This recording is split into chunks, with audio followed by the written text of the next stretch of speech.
Hey, so I wanted to talk about investing. Now, I'm a very new person to investing. I don't know anything about it, but I'm going to start investing in 2021. And I've made a lot of, well, I already started, but I made a lot of mistakes already. So I kind of wanted to just like talk about my mistakes. And, this is going to be like my investment journey, which I'm going to document the good and the bad. So initially, some of the mistakes I made was, well, one good thing is I made an account on Questrade, which is a Canadian stock exchange, I think.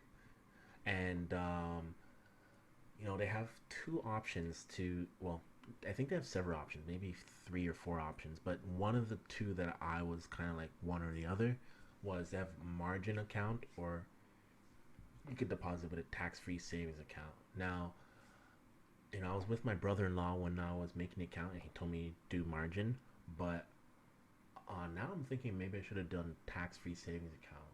Now we have in Canada, or I don't know, maybe it's just me.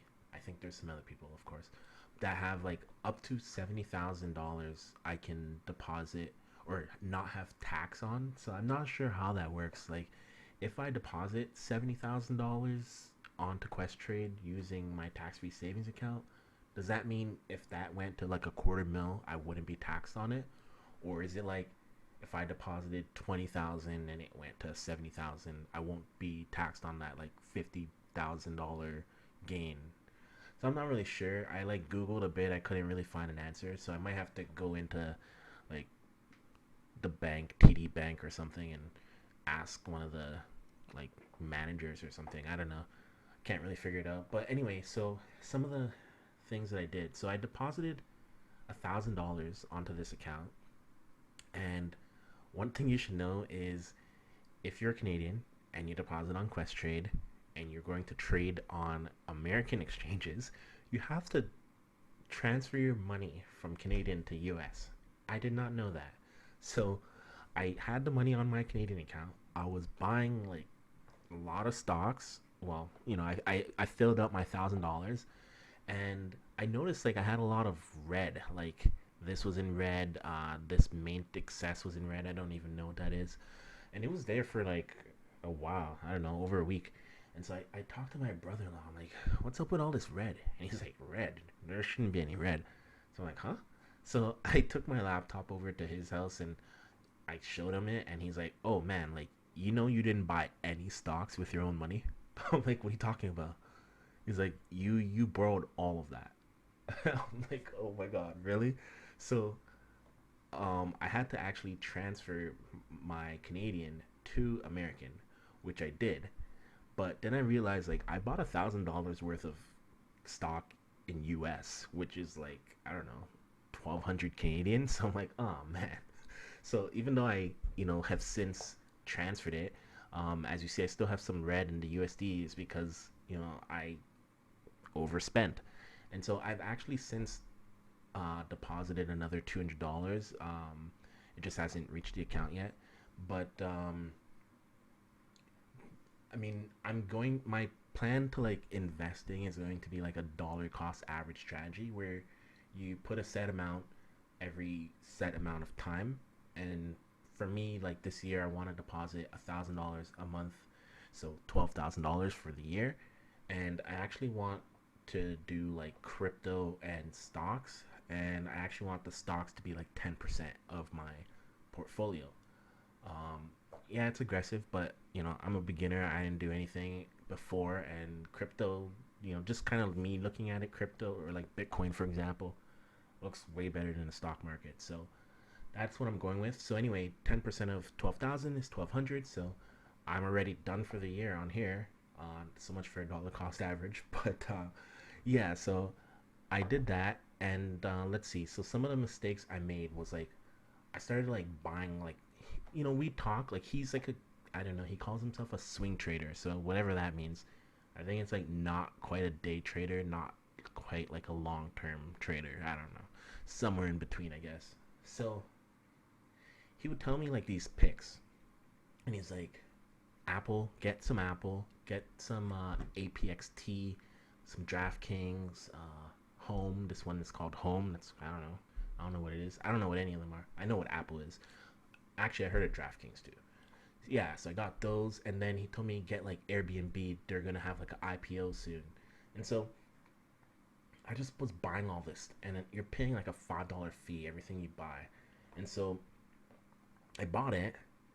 I bought everything, and then well, when the IPO came out, he said, okay, they're saying it's gonna come out for 65 to 70. That'll be pretty good. Don't buy it for more than 80.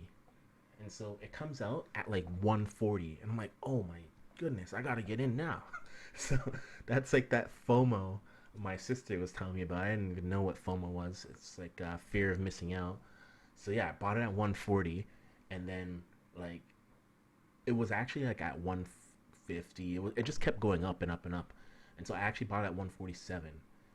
And then I talked to him. He's like, "Why would you do that?" I said, "Don't buy more than 80." He's like, "It's overpriced at the moment." And I'm like, "Oh no." So probably within the next day, it like went down to like 130 something and 120 something. I'm just like, "Oh, what did I do?" And so I just put like a what do you call it, like a sell order for like 142. So I'm like, I'm gonna take a loss. And so I did that. It gets to 142. I sell it, and then it goes up to like 172.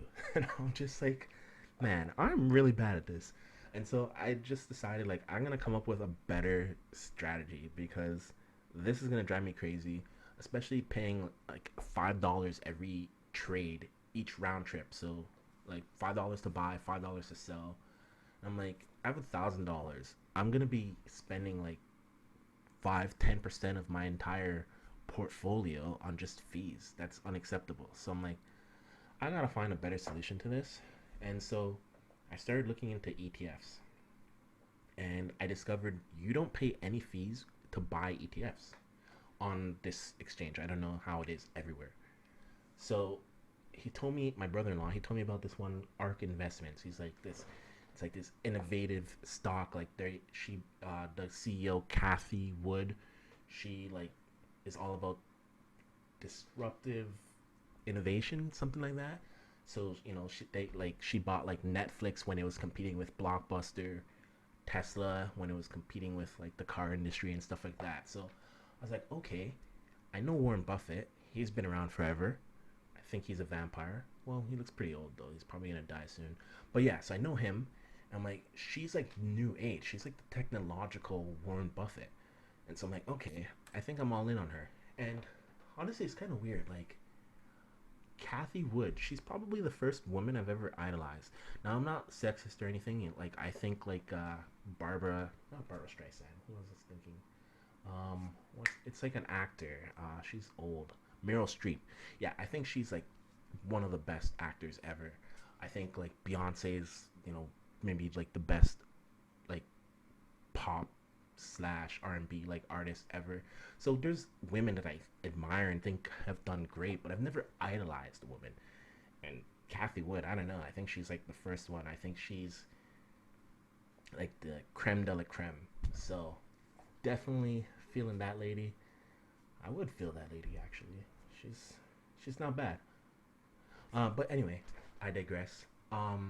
So I just decided I'm going all in on ARK ETFs. I'm just gonna buy it, set it, and forget it. So that's what I'm doing. As you see here, I bought like some ARK. I still have this DraftKings one, so I'm gonna sell that at 57, and then I'm just gonna buy more ARK, and then I'm just done with pretty much. I don't have to look at it for the rest of the year.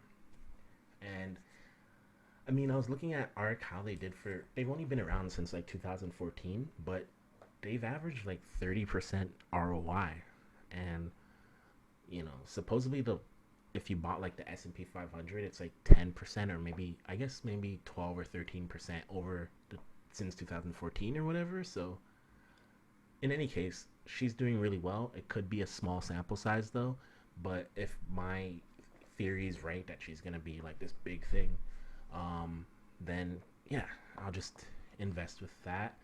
So that's what I'm gonna do. And then at the end of the year, I'll see, like, I'll ask my brother-in-law, like, how did you do, with all your swing trading? And if he says, I don't know, 20%, and I say, hey, well, I made 30, and I didn't have to spend time at the computer, then I think that will be a win. So I'm just gonna do that. Um, so the 90% of my portfolio is going to be in crypto. I deposited 4,400. So I don't know. I'm not doing too great on this dollar cost average thing, but I deposited 4,400. I still, trying to. I don't want to say I'm capping it at 12,000 for the year, but that's my target. I want to get at least 12,000 invested for the year. I just had some extra money, so I put it in that. So with that, let's see. The mistakes I made with crypto so far is like I was like, oh well, Bitcoin's good, Ethereum's good, Theta's good, Litecoin's good. I was just like, oh, I like all of them. And at one point, I had like I don't know, 30 to 50 different cryptocurrencies, and it was like $100, $100, $100, $100, $100, $100, and I was like, oh man. Now I just like went, I don't know, FOMO with the whole crypto thing. I was like, which one's gonna 100x? I don't know. I gotta have all of them. But I'm thinking I don't like that too much because even when like I have a really good day with one currency, let's say it goes up like 40%. Well, I only made like $40 when I have a 4K in here, almost 5K. So I'm like, I don't like this strategy. I'm gonna like create a system that's simple. So what I decided to do is I have Bitcoin as like my base, right? So Bitcoin, everything should be measured off of the success of Bitcoin. And so let's say Bitcoin has 100% ROI for the year.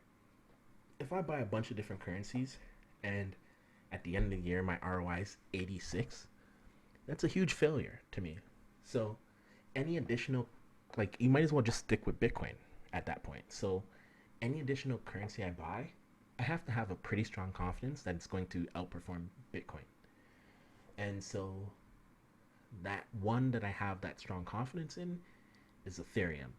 I think Ethereum, I was pretty strong level of confidence that Ethereum is going to outproduce Bitcoin. So at the moment, as you see, I have 54% Bitcoin and 19% Ethereum, but I'm probably going to flip that around because I'm pretty confident that Ethereum is going to outperform Bitcoin.